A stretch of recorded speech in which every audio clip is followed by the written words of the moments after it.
Hello बच्चों, कैसे हो? आपका स्वागत है त्रिपाण स्टडी सेंटर में। आज जो हम करने जा रहे हैं क्लास 11 हिस्ट्री। ये सीबीएसई के जो बच्चे उनके लिए है जो एनसीईआरटी बुक को फॉलो करते हैं।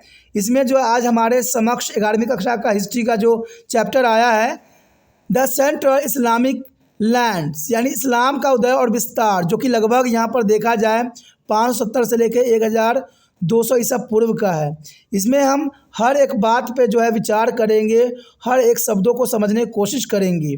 और यहाँ पर सबसे ज़रूरी ये रहेगा, अगर आप समझना चाहते हो तो कभी भी वीडियो को जो है स्किप करके ना देखिए, वीडियो को पूरा देखिए, बार बार देखिए, तभी जो है आपको सारे क्वेश्चन समझ में आएगी। क्योंकि यहाँ पर जो होगा आपके हिंदी इंग्लिश दोनों ही लैंग्वेज में आपके समक्ष प्रस्तुत होगा, जो कि आपके लिए काफ़ी महत्वपूर्ण रहेगा। ठीक है, इसमें हर क्वेश्चन पे हम एनालाइज करेंगे, समझेंगे, जानेंगे।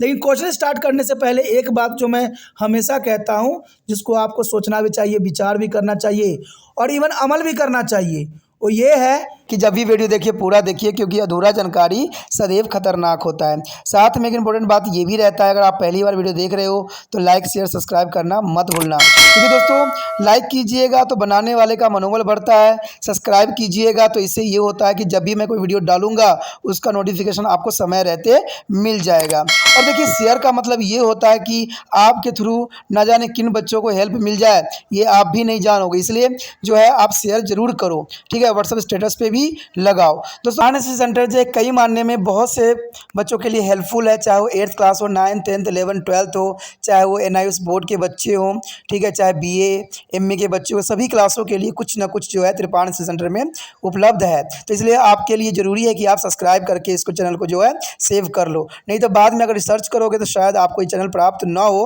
तो इसलिए सोचना नहीं, विचार नहीं करना है, सब्सक्राइब करके जो है अपने पास सेव करना है। दोस्तों ये तो बात था आपके लिए, लेकिन आप देखते हैं हमारा आज टॉपिक क्या है। Today we discussion most important chapter here, the Central Islamic Land. There is a class 11th history CBSE NCERT book here. The next question arrive here. There is an important. Describe the trade and commerce of the medieval Muslim empire. This is important here. And there is a joint here. Next question, what was its effect on the expansion of currency? What was its effect on expansion of currency? This is for describe the trade and commerce of the medieval Muslim empire. And what is the effect of the currency? It's an important point here. You know that the Muslim empire spread between to the trading zone of the Indian Oceans and Mediterranean. The trade and commerce of the medieval Muslim empire can be explained as the following. This is important. First year, for a 5th century, Arabs and Iranian traders monopolized their maritime trade between China, India, and Europe. And this trade passed through two major routes, namely there are Red Sea and Persian Gulf. You know that this trade passed through two major routes here, namely there is a Red Sea and Persian Gulf. High value goods are suitable for long distance trade. High value goods here are suitable for a long distance trade, such as spices, textiles, and porcelain as a gunpowder. There are textiles and porcelain and gunpowder, and were separated from India and China to be Red Sea port of Aden and Hadabs, and the Gulf of ports of Siraf and the Basra. Is important. From the 10th century, importance of Red Sea route increasing due to the rise of Cairo as center of trade and power, and because of increasing demand for the eastern goods from the trading cities of Italy. That is important. And the transitions also formed an important link in the commercial network. and which extended not to be Russia and Scandinavia for their exchange for a European good, mainly of fur and Slavic captives. Male and female Turkish slaves were also purchased from the court of Khalifa and sultans. That's important. And let's see currency here. Effect of currency. Here, effect of trade and commerce expenses of currency. That's important. The fiscal system was a market exchange, increasing the importance of money in the central Islamic lands.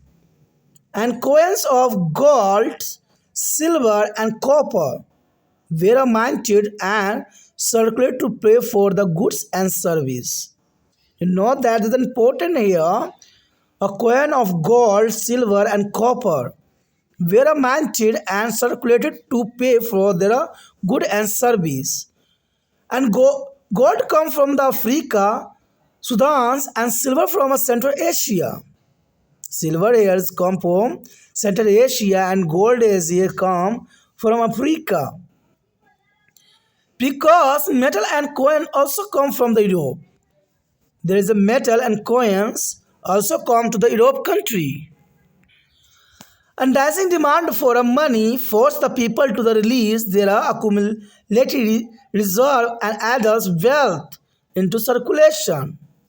As a result, letters of credit and bills of exchange come to be used by the merchant and banker to transfer money from one place to another or from one individual to another. The Khalifa is to use this pay of salaries or reward poets and ministerial. This is important here. This is a currency of effect here. यहाँ पर जो हम कर रहे हैं chapter इस्लाम का उदय और विस्तार, ये काफ़ी महत्वपूर्ण है क्लास 11वीं हिस्ट्री का जो NCERT CBSE के बच्चे उनके लिए काफ़ी महत्वपूर्ण है। और हमारा अगला क्वेश्चन जो आया है काफ़ी महत्वपूर्ण है कि मध्यकालीन मुस्लिम साम्राज्य के व्यापार और वाणिज्य का वर्णन करें। मध्यकालीन जो थी उस समय मुस्लिम साम्राज्य में व्यापार और वाणिज्य क्या उद्देश्य थे, क्यों किए जाते थे और इससे क्या प्रभाव पड़ता था, और साथ में इसका मुद्रा के विस्तार पर भी क्या प्रभाव पड़ा, तो ये भी हमें बताना है कि जब उस समय मनी का जो विस्तार हुआ तो मनी का क्या इफेक्ट था। तो इस सारे बातों को समझना ज़रूरी है। यहाँ पर जब तक क्वेश्चन आप समझिएगा नहीं आगे बढ़ना अधूरा रह जाता है। इसलिए क्वेश्चनों को समझिए कि क्वेश्चनों में क्या बताने की कोशिश किया जा रहा है। तो यहाँ तो आप समझ गए होंगे कि मध्यकालीन मुस्लिम साम्राज्य के व्यापार और वाणिज्य का क्या वर्णन करना है और उसके जो मुद्रा प्रणाली की क्या प्रभाव थी इसके बारे में आपने बताना है। क्वेश्चन साफ है। अगर हम बात करें मुस्लिम साम्राज्य जो कि हिंद महासागर और भूमध्य सागर के व्यापारिक क्षेत्रों के बीच फैला हुआ है, यानी देखा जाए तो ये मुस्लिम साम्राज्य जो था हिंद महासागर और भूमध्य सागर के व्यापारिक क्षेत्रों में काफ़ी फैली हुई थी। और मध्यकालीन मुस्लिम साम्राज्य के व्यापार और वाणिज्य की इस प्रकार समझाया जा सकता है, जो कि हम पॉइंट के अंतर्गत समझने की कोशिश करेंगे। पहली पॉइंट तो यही दर्शाता है कि 5वीं शताब्दी तक अरब और ईरानी व्यापारी ने चीन, भारत, यूरोप के बीच समुद्री व्यापार पर एकाधिकार रहा। यानी देखा जाए तो 5वीं शताब्दी में अरब और ईरानी जो व्यापारी थे वो चीनी थे, भारत और यूरोप के बीच समुद्री व्यापार पर उनका एकमात्र अधिकार था और ये व्यापार हमेशा करते ही रहते थे इन क्षेत्रों से। यह व्यापार दो प्रमुख मार्ग, एक तो थी लाल सागर और दूसरा था फारस की खाड़ी, यानी फारस की खाड़ी से होकर गुजरता था। यानी देखा जाए तो व्यापार का ये दो मार्ग थे जहाँ से उस क्षेत्र के लोग, मुस्लिम साम्राज्य के लोग व्यापार किया करते थे। लंबी दूरी के व्यापार के लिए उपयुक्त उच्च मूल्य के सामान, जैसे देखा जाए तो मसाले, कपड़े, पोर्सिलेन और बारूद भारत के चीन से सदन और अरब के लाल सागर बंदरगाहों और खिराफा और बसरा के खाड़ी बंदरगाहों तक पहुंचाए जाते थे। यानी देखा जाए तो उस समय काफ़ी महत्वपूर्ण जो है सामानों का आदान प्रदान होता था। और इसमें सबसे महत्वपूर्ण बात थी कि इसमें मसाले, आपको पता है कि भारत मसालों के लिए जानी जाती है और यहाँ पर हर प्रकार के मसाला मिलता है, तो हर समय जो है विदेशियों को आकर्षण करता है। कपड़ा के लिए देखा जाए तो यहाँ पर कपड़े के लिए कच्चे माल भी बहुत आसानी से भारत में उपलब्ध हो जाते हैं।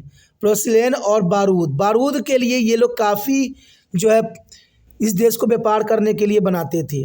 और भारत चीन के साधन और अदयदाब के लाल सागर और बंदरगाहों के सिराफा बसरा खाड़ी के बंदरगाहों तक ये सारे कुछ पहुंचाए जाते थे, जहां से बहुत आसानी से जो है मुस्लिम साम्राज्य कंट्री में भेज दी जाती थी।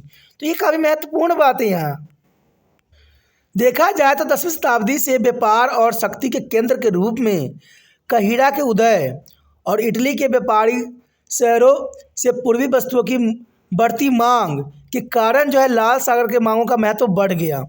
कहते हैं कोई भी व्यापार में अगर किसी सामान की मांग बढ़ती है तो उसकी उत्पादकता भी बढ़ती है।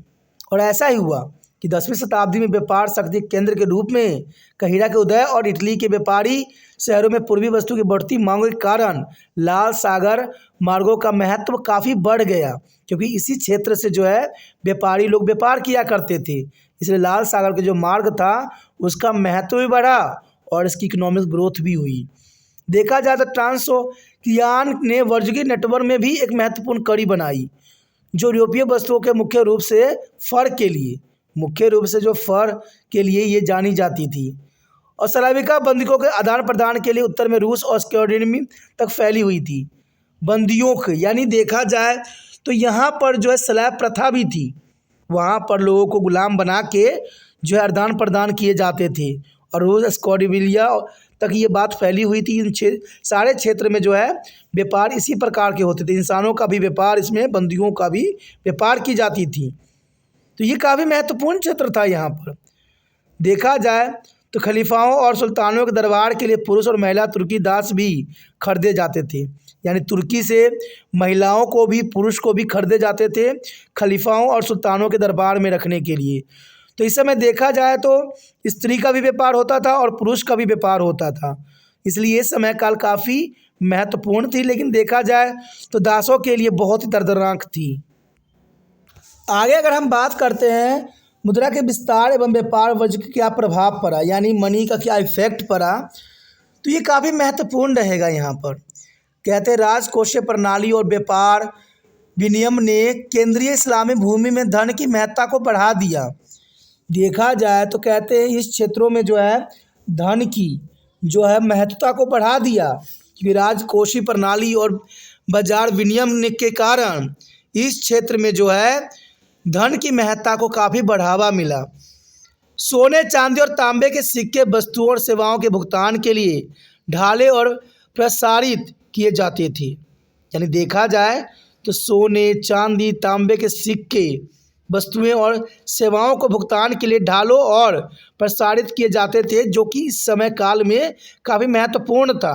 आप सोच रहे हो कि ढाले क्या होता है? ढाल जो युद्ध के लिए उपयोग किया जाता है, प्रसारित करना यानी उनको भेजना। तो देखा जाए तो सोना, चांदी, तांबे के सिक्के वस्तुएं और सेवाओं का भुगतान ये लोग ढालों के लिए करते थे, अपने आप को प्रसारित करने के लिए करते थे। सोना जो देखा जाए तो अफ्रीका, सूडान से और चांदी मध्य एशिया से आती थी इस समय। यानी सोना जो था अफ्रीका के सूडान से आता था और चांदी जो है मध्य एशिया से आती थी। वहीं पे बहुमूल्य धातु जैसे सिक्के भी यूरोप से ही आया करते थे। तो इसका अपना एक महत्व था इस समय काल में। पैसे की बढ़ती मांग ने लोगों को अपने संचित भंडार और निष्क्रिय धन को प्रचलन में लाने के लिए मजबूर किया। देखा जाए तो पैसे की बढ़ती मांग ने लोगों को अपने संचलित भंडार और सक्रिय धन को प्रचलन में लाने के लिए मजबूर कर दिया, क्योंकि पैसे की जितनी मांग बढ़ रही थी, जो व्यक्तियों ने अपने पास रखा हुआ था धन, उसको भी प्रचलन में लाने के लिए मजबूर किया। क्योंकि धन की मांग अगर बढ़ेगा तो जनरल सी बात है वस्तुओं की मांग भी बढ़ेगी और उसकी कीमत भी बढ़ेगा। परिणाम स्वरूप व्यापारी और बैंकरों द्वारा एक स्थान से दूसरे स्थान पर या एक व्यक्ति दूसरे व्यक्ति को धन हस्तांतरित करने के लिए साख पत्र और विनिमय बिल का उपयोग किए जाने लगा। यानी यही समय काल था जहाँ पर हमें बिल विनिमय के बारे में जो है जानकारी प्राप्त होती है। और साख पत्र भी थे, यानी उनका एक परिचय पत्र भी था। कहते हैं खलीफा भी इसका उपयोग कवियों और कवियों के वेतन देने या पुरस्कृत करने के लिए किया करते थे। तो देखा जाए तो इस समय काल में मुद्रा की प्रणाली के जो विस्तार हुआ वो काफ़ी महत्वपूर्ण था, काफ़ी ज़रूरी था। तो इसी के साथ हमारा ये क्वेश्चन ख़त्म हो जाता है, जो काफ़ी महत्वपूर्ण था एग्ज़ाम व्यू से। अगर आपको समझ में आया, अच्छा लगा, अगर आप दिल से त्रिपाण सेंटर की मदद करने की विश्वास रखते हो तो जितना हो सके इस वीडियो को शेयर करना है। और शेयर करने के लिए कुछ नहीं करना है, यूट्यूब से लिंक को कॉपी करके व्हाट्सएप स्टेटस पर लगा देना है। और जर्नल सी बात, एक और बात याद रखना है, कभी वीडियो देखिए पूरा देखिए, क्योंकि पूरा देखने से ही आपको क्वेश्चन समझ में आएगा। स्किप करके ना देखिए, स्किप करने से जो है वीडियो की गुणवत्ता अधूरी रह जाती है और सारी बातें आपको समझ में नहीं आ पाती है। ठीक है, अगर नहीं समझ में आ रहा है, वीडियो नहीं अच्छा लग रहा है तो मत देखिए, क्योंकि कहते हैं जो चीज़ समझ में आए वही चीज़ देखना चाहिए। जो हमें समझ नहीं आती है उसको देख के कुछ नहीं मिलने वाला है, क्योंकि समझना है आपने अपनी ज़िंदगी के साथ खिलवाड़ नहीं करना है।